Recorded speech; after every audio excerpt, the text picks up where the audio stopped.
আসসালামু আলাইকুম। প্রাথমিক সহকারী নিয়োগ পরীক্ষা 2025-এর ইংরেজি প্রশ্ন সমাধান। প্রথম কোশ্চেনটা দেখা যাক, neither the moon not the stars. তাহলে এখানে দেখুন স্টার্স, স্টার্স মানে কি তারা। এটা এক বচন না, এটা কিন্তু বহু বচন, এটা কিন্তু প্লুরাল, এজ আছে, বহু বচন। তারপরে এখানে কিন্তু লাস্ট লাস্ট কি আছে, নাইট। লাস্ট নাইট অথবা ডে থাকলে কিন্তু টেন্সটা অবশ্যই পাস্ট ইনডিফিনিট টেন্স হবে। পাস্ট ইনডিফিনিট টেন্স হলে সেক্ষেত্রে কিন্তু আর হচ্ছে প্রেজেন্ট, আর এখানে কারেক্ট হবে না, কারণ আর তো প্রেজেন্ট। হ্যাড বিন এটা তো পারফেক্ট টেন্সের একটা পারফেক্ট টেন্সের একটা রূপ। আচ্ছা এখানে দেখেন, নর যদি থাকে, নেইদার নর যদি থাকে অথবা এইদার অর থাকে, তাহলে পরবর্তী যে সাবজেক্ট সেটা অনুযায়ী ভাব হবে। তাহলে কি স্টার্স, এটা কিন্তু বহুবচন। বহুবচন হলে দেখেন, এই যে ওয়াজ আর এখানে ওয়ার দুইটাই কিন্তু পাস্ট ফর্মে আছে। ওয়াজ কিন্তু হবে না। ওয়াজ কেন হবে না? কারণ ওয়াজ হচ্ছে সিঙ্গুলারের ক্ষেত্রে কিন্তু ওয়াজ। এখানে কিন্তু স্টার্স এটা কিন্তু বহুবচন। স্টার্স বহুবচন, অনেকগুলো তারার কথা বলছে, তাহলে এখানে কিন্তু ওয়াজ হবে না, এটা রং। এখানে হবে ওয়ার। আচ্ছা 2 নম্বর কোশ্চেনটা দেখা যাক, find out the correct sentence. সঠিক সেন্টেন্সটা কোনটা সেটা আমরা দেখব। এখানে বলছে নোয়িং লিটল অ্যালজেব্রা।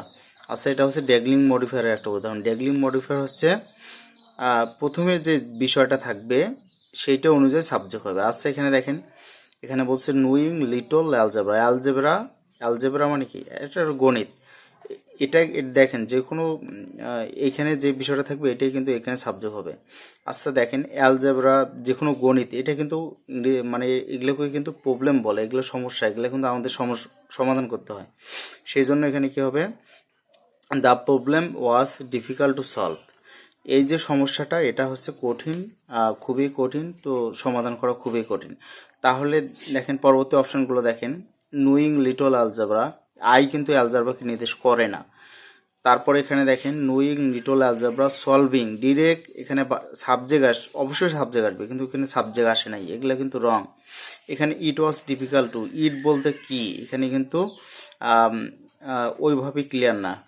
আসলে এই বি নম্বর অপশানটা এ নম্বর অপশানের মধ্যে ক্লাস আছে, দুইটার মধ্যেই যে কোনো একটা হইতে মানে এই বি নম্বর আনসারটাও কিন্তু দেওয়া যায়, কারণ নোয়িং কে জানবে, ব্যক্তিটা জানবে। সেক্ষেত্রে কিন্তু এখানে দেখেন, যেহেতু প্রথমে হুবহুব দেওয়া আছে, এই অ্যালজেব্রা একটা সমস্যা, মানে সমস্যা সেই কথাটাই যেহেতু এখানে দ্য প্রবলেমের জায়গায় বলা আছে, তাহলে এ নম্বর অংশটা অবশ্যই কারেক্ট। আচ্ছা তিন নম্বর অংশে আমরা দেখতে পাচ্ছি এটা হচ্ছে টেক কোশ্চেন। তো ট্যাগ কোশ্চেনটা কি? ট্যাগ কোশ্চেনের ক্ষেত্রে সবসময় সাবজেক্ট বার করতে হয়। সাবজেক্ট এখানে দেখেন ব্যাংকস, সাথে এস বাই এস আছে, এস বাই এস থাকলে যে কোনো বহুবচনের ক্ষেত্রে সাবজেক্ট হবে দে।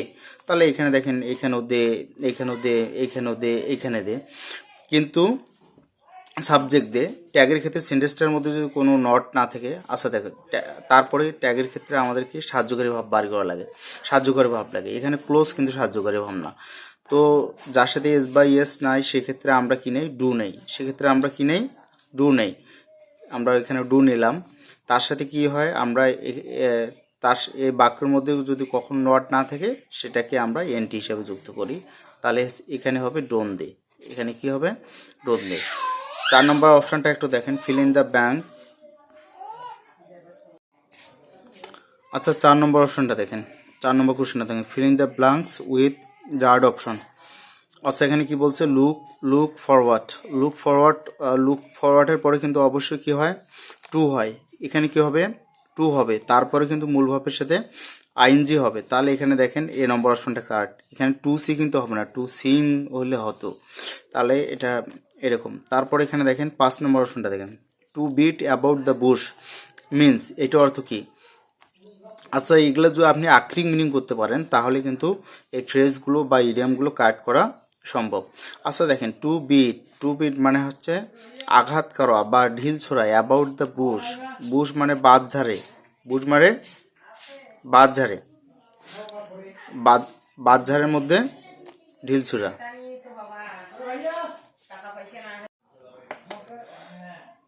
আচ্ছা এখানে দেখেন, তাহলে হচ্ছে to beat about the bush, তার মানে অন্ধকারের মধ্যে কি ঢিল ছোড়া।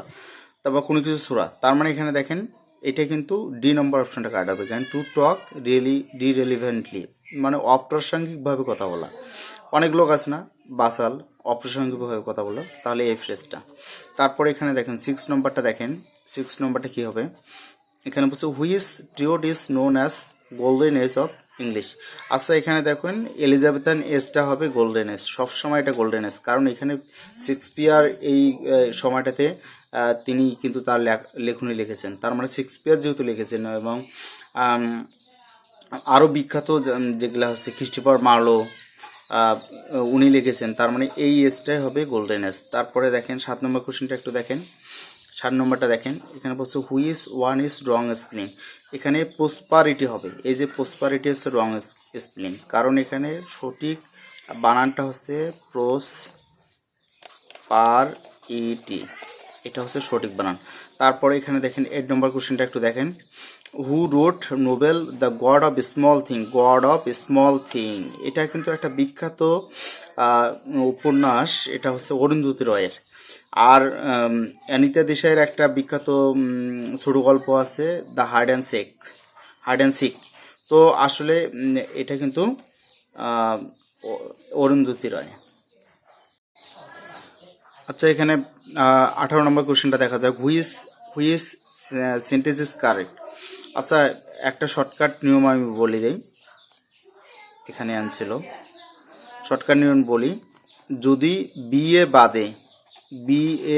বি দিয়ে যতগুলো অ্যাব্রিভিয়েশন আছে সেগুলোর ক্ষেত্রে আর্টিকেল এ বসে, আর যতগুলো এর বি বাদে যতগুলো অ্যাব্রিভিয়েশন আছে সকল ক্ষেত্রে কিন্তু এন বসবে। তাহলে উপরে অপশানটাও he is an M A, তারপরে he is an L M A F, তারপরে হচ্ছে ইউ আর অ্যান এমবিবিএস, সকল ক্ষেত্রেই কিন্তু সকল উপরে 3টে অপশানে কারেক্ট, সেজন্য হচ্ছে অল অফ দেম। আচ্ছা 19 নম্বর কোশ্চেনটা একটু দেখেন, 19 নম্বর কি বলছে, the most famous poet of English literature is William Wordsworth. যদিও Thomas Stearns Eliot, John Dryden, Alexander Pope এরাও যেহেতু কবি, কিন্তু এদের চেয়ে সবচেয়ে ইম্পর্টেন্ট বা ফেমাস পোয়েট হচ্ছে উইলিয়াম ওয়ার্ডসওয়ার্থ, যাকে পোয়েট অফ, ওনাকে আরও বলা হয় পোয়েট অফ নেচার, প্রকৃতির কবি। তারপর এখানে দেখেন 20 নম্বর প্রশ্নটা একটু ভালো করে দেখেন, এখানে কি বলছে, দ্য রাইটার ওয়াজ পপুলার, এখানে আর্টিকেল হবে উইথ, কোনো কিছুর সাথে বোঝালে তাহলে কি হয় উইথ, মানে তাহলে হচ্ছে writer was popular with young readers, নতুন যে পাঠক আছে তাদের কাছে বা তাদের সাথে এই রাইটার লেখকটা জনপ্রিয়। তারপর এখানে দেখেন হুইস হোয়াট আর, এগুলা কিন্তু দেখেন এগুলা কিন্তু রিফ্লেক্সিভ, এখানে অপশান কয়টা আছে, হুইস হট, এটা 2টা প্রোনাউন হতে পারে, একটা হচ্ছে ইনডিফিনিট আর একটা হচ্ছে রিলেটিভ। কারণ এখানে দেখেন ইনডিফিনিট কিন্তু কোনো অপশান নাই, এখানে আছে কি রিলেটিভ প্রোনাউন, তাহলে আনসার হবে রিলেটিভ প্রোনাউন। আচ্ছা রিফ্লেক্সিভ প্রোনাউনটা কি, যদি মাইসেলফ থাকে, ইয়োর সেলফ, তাহলে সেটা রিফ্লেক্সিভ প্রোনাউন। ইনডিফিনিট প্রোনাউনটা কি, যদি এনি থাকে, তারপরে যদি থাকে, সামবডি থাকে, অথবা এনিবডি সামবডি, এগুলা হচ্ছে ইন্ডিভিজুয়াল প্রোনাউন। আচ্ছা এখানে দেখেন ডেমনস্ট্রেটিভ হচ্ছে দিস দ্যাট, তারপরে এই দোজ, এগুলা হচ্ছে ইন্ডিপেন্ডেন্ট প্রোনাউন। আচ্ছা এখানে দেখেন 22 নম্বর কোশ্চেনটা একটু দেখেন, 22 নম্বর কোশ্চেনটা একটু দেখেন, এখানে হচ্ছে দেখেন ট্রুস মানে হচ্ছে যুদ্ধবিরতি, তাহলে হচ্ছে এটা স্ট্রং মানে কি শক্তিশালী, ট্রাইফেল মানে ক্ষুদ্র, সিসফেয়ার মানে হচ্ছে যুদ্ধবিরতি, তাহলে এখানে হবে সিসফেয়ার। ট্রুবলেন্ট মানে হচ্ছে দোদুল্যমান, এটা হবে না, তার মানে এই অপশানগুলো হবে না, এখানে হবে সিসফেয়ার। 23 নম্বর কোশ্চেনটা দেখেন, আইডেন্টিফাই দ্য ইম্পারেটিভ সেন্টেন্স। আচ্ছা মূল ভাব দিয়ে সেটা শুরু হবে সেটা ইম্পারেটিভ। আচ্ছা এখানে দেখেন স্ট্যান্ড আপ, এটা হচ্ছে স্ট্যান্ড মানে দাঁড়ানো বা দাঁড়াও, আপ উপরে দাঁড়াও, বা একটু খাড়া হও বা দাঁড়াও, এই যে স্ট্যান্ডটা মূল ভাব, এই জন্য এটা হচ্ছে মূল ভাব দিয়ে শুরু হলেই সেটা ইম্পারেটিভ সেন্টেন্স। আচ্ছা এখানে দেখেন 24 নম্বর কোশ্চেনটা দেখেন, আই এম কি বলছে, I am sick of him, এটা একটা অনুবাদ, I am sick of him.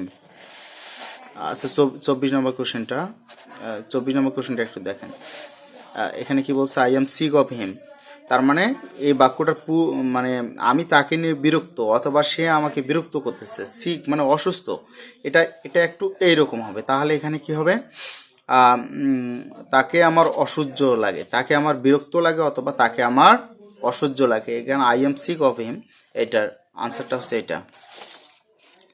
আচ্ছা 9 নম্বর কোশ্চেনটা আমরা একটু দেখি,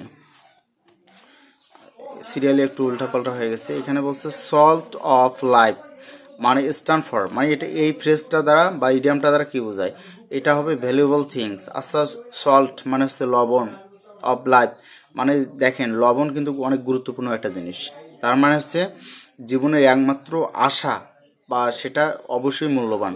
তারপর এখানে দেখেন Ayesha is a good girl, girl, গার্লটা এখানে কি, গার্লটা অবশ্যই নাউন কিন্তু সেটা হবে কমন নাউন, কারণ গার্ল কোনো কিছু সাধারণ নামকে, আচ্ছা গার্ল অনেক মেয়ের নাম থাকতে পারে, যখন হবে সে হবে শিমু ডিমু তখন সেটা হবে প্রপার নাম এখন নাম, যদিও গা অনেকগুলো মেয়ে বলতে অনেক ধরনের মেয়ে আছে কিন্তু তাদের সাধারণ নাম হচ্ছে কমন নাম।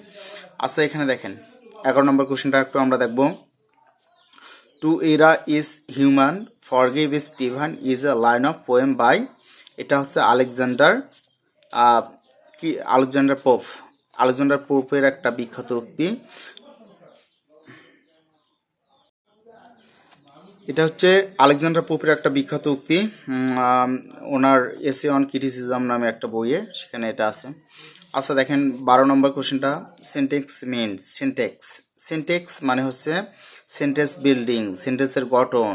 সাপ্লিমেন্টারি ট্যাক্স এটা হবে না, সাইনোক্রুজিং অ্যাক্ট এটা হবে না, ম্যানার অফ স্পিচ এটা তো হবে না। সিনট্যাক্স মানে হচ্ছে সেন্টেন্স বিল্ডিং। তারপর এখানে দেখেন 13 নম্বর কোশ্চেনটা কি হচ্ছে, 13 নম্বর কোশ্চেনটা এখানে বলছে Amin said, Amin said I shall go to college, change it into indirect, ইনডাইরেক্টকে পরিবর্তন করতে হবে। আচ্ছা এখানে 3টে অপশন দেওয়া আছে, আমরা একটু যাচাই বাছাই করবো। আচ্ছা এখানে আমিন সেট আই দ্বারা শুরু হয়েছে, আই দ্বারা শুরু হলে সেটা হচ্ছে অ্যাসার্টিভ সেন্টেন্স, অ্যাসার্টিভ সেন্টেন্সের ক্ষেত্রে সেটের জায়গায় সেটও রাখা যায় আবার টোলটো রাখা যায়, টোল্ড রাখা আছে, তারপরে কি আছে দ্যাট, তারপরে কি আছে, তারপরে ইনভার্টেড কমা উঠেছে দ্যাট, তারপরে সেখানে আই আছে, আই ফার্স্ট পার্সন কাকে ফলো করবে, আমিনকে, আমিন ছেলে মানুষ না বেটা সওয়াল, তাহলে এখানে হচ্ছে হি, তাহলে এখানে হি হবে। শ্যাল থাকলে এটা পাস্ট ফর্ম লাগবে, তো শ্যালের পাস্ট ফর্ম শুট, কিন্তু হি যেখানে আমরা বসেছি এখানে হবে উড গো টু কলেজ, তার মানে এইটা তো মিলে গেছে, এগুলো কিন্তু মিলে নাই, এখানে এখানে কিন্তু শ্যালটাকে উড করছে, এখানে কিন্তু আই আছে, তাহলে এটা হবে না। আচ্ছা 14 নম্বরটা দেখেন, খুবই সোজা একটা প্রশ্ন, out and out, out and out means thoroughly, out and marks mean thoroughly. তারপরে হচ্ছে 15 নম্বরটা দেখেন, প্রফেশন অফ টিচিং, এটা হচ্ছে পিডাগজি, মানে শিক্ষার যে পদ্ধতি এটা পিডাগজি, আর ভাষা সম্পর্কিত জ্ঞান সেটা হচ্ছে সেটা হবে কি, সেটা ভাষা সম্পর্কিত জ্ঞান হবে লিঙ্গুইস্টিক, আর হিস্ট্রি তো মানুষ পাস্ট কোনো ইতিহাস বা ঘটনা এটা হচ্ছে হিস্ট্রি। আচ্ছা 16 নম্বরটা এখানে দেখেন, the correct basic form of কী হবে।